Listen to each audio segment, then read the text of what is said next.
मैं दो फिलॉसफी आग्रह से लोगों के सामने रखता हूँ। एक है innovation, entrepreneurship, science, technology, research, skilled and successful practices. We name it as a knowledge and conversion of knowledge into wealth is the future for the country. और दूसरी बात मैं करता हूँ conversion of waste into wealth. No one is waste, it is depending upon the technology, innovation, research that you can convert waste into wealth.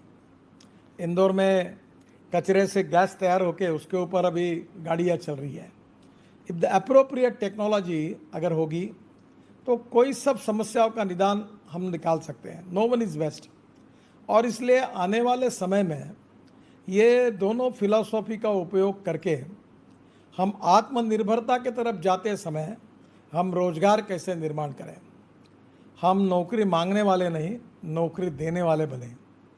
और इसलिए हमारे पास institute of management है, इंस्टीट्यूट ऑफ ह्यूमन रिसोर्सेस है, पर institute of entrepreneurship नहीं है। Entrepreneurship is a most important thing. और इसलिए कोई लोग मैट्रिक तक पढ़े हुए रहते हैं। हमारे यहाँ एक उद्योगपति है, वो नोबल एक्सक्लूसिव करके कंपनी है, सत्यनारायण जी नुवाल, वो 10वीं पास है और उनने एक्सप्लोजिव के बिज़नेस में गए और आज भारत के लिए वो बहुत बड़ी तरक्की हुए हैं कि जो मिसाइल्स बनती है वो तक वो बनाने लगे हैं। 5,000 करोड़ उनके फैक्ट्री का टर्नओवर मैंने भी देखा है। उनकी पढ़ाई केवल मैट्रिक तक हुई है। तो ये शिक्षा का संबंध सक्सेस के साथ होता भी है, नहीं भी होता है। तो अच्छी शिक्षा हासिल करना, ज्ञान हासिल करना तो आवश्यक है ही, पर एंटरप्रेन्योरशिप इज़ बहुत इम्पॉर्टेंट है। आज प्रधानमंत्री जी ने बहुत बड़ी घोषणा की है। मैं पिछले अनेक सालों से इसके लिए संघर्ष भी करता रहा, पीछे भी लगता रहा। स्वर्गीय सुदर्शन भी मुझे ये जिम्मेदारी दे के चले गए कि इस देश का किसान इस देश के पेट्रोल डीजल का पर्याय दे सकता है। आज प्रधानमंत्री जी ने पर्यावरण दिन के उपलक्ष्य में E100, अभी फ्लेक्स इंजन आएंगे ब्राज़ील, कनाडा और USA जैसे, और पेट्रोल पंप पर आपको 100% पेट्रोल और 100% इथेनॉल आप डाल सकेंगे।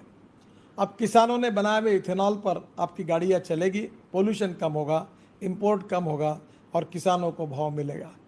और इसलिए अभी 20% इथेनॉल पेट्रोल में डालने की बात भी प्रधानमंत्री ने कही है। मैंने अपने इनिशिएटिव से TVS और बजाज की बाइक और स्कूटर भी इथेनॉल की बना के रखी है, ऑटो रिक्शा भी बना के रखी है। पेट्रोल का भाव जो है 100 रुपीज़ लीटर है और इथेनॉल का भाव 65 रुपये 60 रुपये लीटर है। 61, 62 रुपये, 65 रुपये लीटर आएगा। इथेनॉल की कैलोरिक वैल्यू ज़रा कम है, फिर भी 20 रुपये लीटर की बचत है और इससे पोल्यूशन भी कम होगा। तो आने वाले समय में अब इंदौर में इथेनॉल के पंप लगे। जो बायोगैस आपने महानगर पालिका में तैयार किया है वो बायोमास का उपयोग होकर बायो CNG बनता है और बायो CNG अब इंदौर में CNG आया है। कुछ दिन पहले मैंने CNG के ऊपर के ट्रैक्टर को दिल्ली में लॉन्च किया, उसकी परमिशन दी है। उसकी किट 40-45 हज़ार में मिलती है। पूरे किसानों के ट्रैक्टर अगर CNG पे कन्वर्ट हो जाएंगे तो एक किसानों का साल भर में 1 लाख रुपए का फ़ायदा होगा, प्रदूषण कम होगा और किसानों को भी राहत मिलेगी, उसका पैसा भी बच जाएगा। तो मेरा आपसे सुझाव है कि एक तरफ अभी बायो CNG को भी बनाने के लिए हमको खेती में जाना होगा, इथेनॉल भी तैयार करना होगा। अब जैसे कॉर्न से हमने इथेनॉल बनाने की अनुमति दी है, फूड ग्रेन से, राइस, कॉर्न, गेहूँ, बार्ली सबसे बन सकता है। अब मक्के से इथेनॉल अगर बनेगा तो मेरा विश्वास है कि हम बड़े प्रमाण पर एक नई इकोनॉमी तैयार कर सकते हैं। अभी हमारा 8 लाख करोड़ का क्रूड ऑयल का इंपोर्ट है, जो नज़दीक से 3-4 साल में 15 लाख करोड़ का होने की संभावना है। अगर इसका इंपोर्ट बचाकर import substitute, cost effective, pollution free और इंडिजीनियस हमारे ट्रैक्टर, हमारी ट्रक, हमारी बसेस अगर इस पर चलेगी, ethanol, methanol, biodiesel, bio CNG, electric, और अब मैं ट्रांसपोर्ट मंत्री होने के बाद लिथियम आयन में हमने रिसर्च करना शुरू किया है। लिथियम आयन की बैटरी तो यूज़ करें, पर sodium ion, aluminium ion, zinc ion, इस पर भी रिसर्च शुरू हो गया है। अभी इतना ही नहीं तो हमने ग्रीन ऑक्सीजन तैयार करने के लिए भी इनिशिएटिव लिया है। हाइड्रोजन एज ए फ्यूल है, हमारा भविष्य का फ्यूल है, तो उसके ऊपर भी काम शुरू किया है। चेन्नई IIT में समुद्र से सोलर पावर से उन्होंने ग्रीन हाइड्रोजन तैयार किया है। मैं अपने डिपार्टमेंट से इन सब विषयों के पीछे लगाऊं इलेक्ट्रिक की कार, इलेक्ट्रिक की स्कूटर, इलेक्ट्रिक की बसेस इस देश में लाने के लिए 3 साल से 4 साल से पीछे लगा हूँ। अब मुझे खुशी हो रही कि इलेक्ट्रिक कार आई है, इलेक्ट्रिक बसेस आई है, अब इलेक्ट्रिक ट्रक भी आने वाली है। टेस्ला के मुकाबले में एक बड़ी कंपनी, अमेरिकन कंपनी है, मिस्टर पटेल करके उसके मालिक हैं। तो कंपनी का नाम मैं भूल गया, क्या नाम है उसका। वो कंपनी अब इंडिया में इलेक्ट्रिक ट्रक बनाने के लिए भी आ रही है।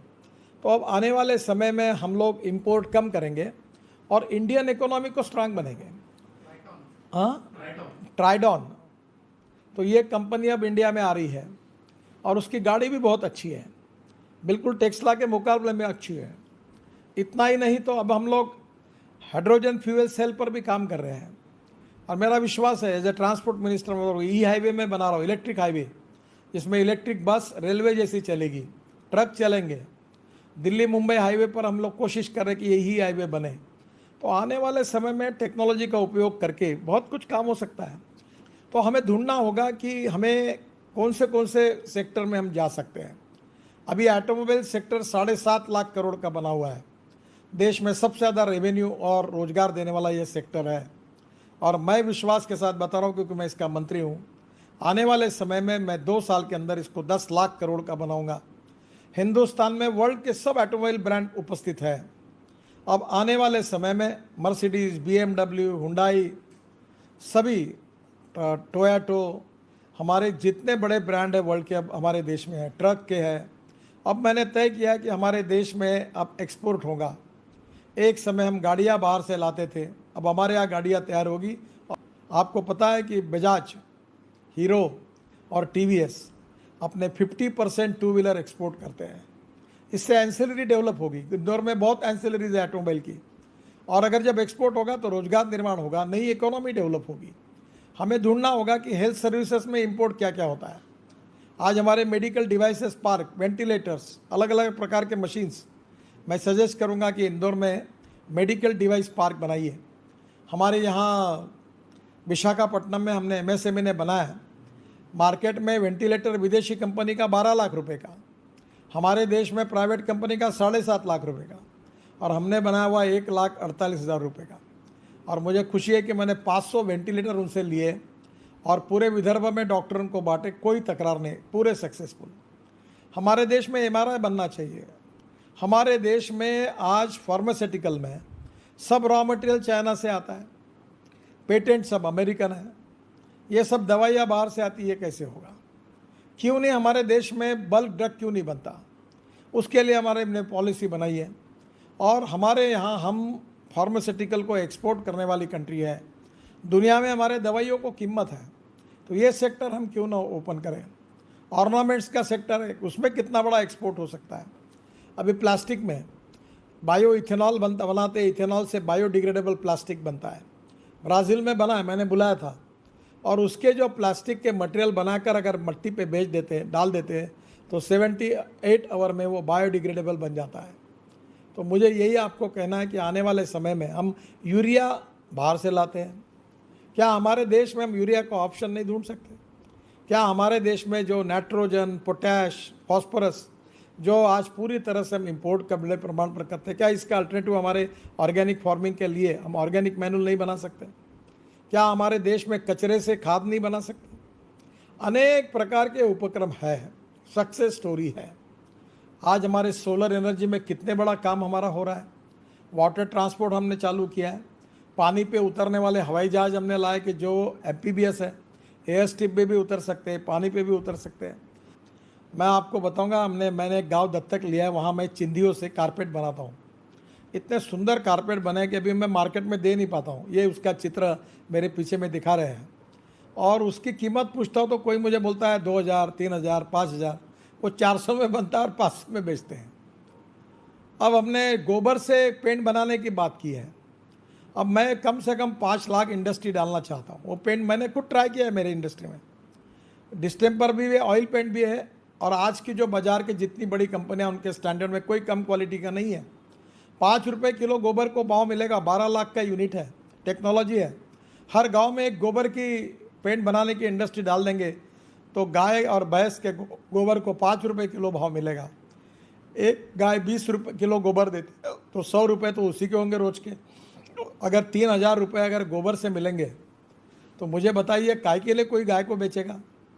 गोमूत्र का उपयोग अलग होता है, फिनाइल कर सकते हैं, 10 बातें बाकी और अलग अलग कर सकते हैं। तो मैं आपको यही कहूँगा कि आज स्वदेशी स्वावलंबन के आधार पर ग्रामीण क्षेत्र में, कृषि क्षेत्र में, गांव में उद्योग कैसे निर्माण हो और गांव में लोगों को रोजगार कैसे मिले, गांव कैसे आत्मनिर्भर बने और उसके साथ टेक्नोलॉजी हमारे गांव के गरीब लोगों तक कैसे पहुंचे। फॉरेस्ट बेस्ड इंडस्ट्री, इसके साथ साथ एग्रो बेस्ड इंडस्ट्रीज और नए रोजगार का निर्माण गाँवों में हो। स्मार्ट शहर जैसे बने वैसे स्मार्ट विलेजेस बने। बहुत सी बातें बताने लायक है, पर मैं उसमें समय नहीं गंवाऊंगा। तो मैं आपको यही कहूँगा कि धीरे धीरे आत्मनिर्भर भारत में स्वावलंबन के आधार पर पानी के बारे में, बिजली के बारे में, सब के बारे में हमको स्वावलंबी बनाना है। और हमें अब कोई इंपोर्ट करने की आवश्यकता नहीं। मैं इंपोर्ट करने वाला देश नहीं, हम एक्सपोर्ट करने वाला देश हमें बनना है। 100% good quality, deliver in time, punctuality और अच्छी टेक्नोलॉजी का यूज़ करके हम कॉस्ट को कम करेंगे, क्वालिटी के साथ कॉम्प्रोमाइज़ नहीं करेंगे और हम वर्ल्ड के मार्केट को कैप्चर करेंगे। अब बहुत अपॉर्चुनिटी है, वर्ल्ड के लोग हमसे डील करना चाहते हैं। अब चाइना के बजाय हिंदुस्तान को प्रीफर कर रहे हैं। क्या हम उसका फ़ायदा ले सकेंगे? और लेने के लिए मैं बहुत बार कहता हूँ कि there are some people who convert problems into opportunities and there are some people who convert opportunities into the problems. Convert strength into more strength and convert weaknesses into the strength and make it a success story where you can eradicate the poverty, creating more employment potential, increasing agriculture growth rate, increasing GDP, increasing employment potential. This is going to create India Atmanirbhar Bharat. And that is exactly the feeling of everybody, and that is also the dream of our Prime Minister Narendra Modi ji. Make a vision. I am always telling to the people that you can donate I, but you cannot donate vision. The lack of vision is the most important thing. The technology is important, capital is important, but the vision is more important than technology and capital. That is exactly the entrepreneurship and appropriate vision is the need of the hour. We can make Indian economy as one of the strongest economy in the world. And that is exactly, we have got all opportunities with us. And this is the time for the country that we can make this and we can fulfill this dream. Exactly on the same line, my suggestion to all of you and all of my good friends who are capable, intelligent, that you can plan in the way that you can make the vision for Madhya Pradesh and let us make it and implement it and give us suggestion to the state government and central government. 100% you can make miracles. It's really a great opportunity for me. I am giving my all best wishes to all of you. Once again, thank you very much. Namaskar. Thank you.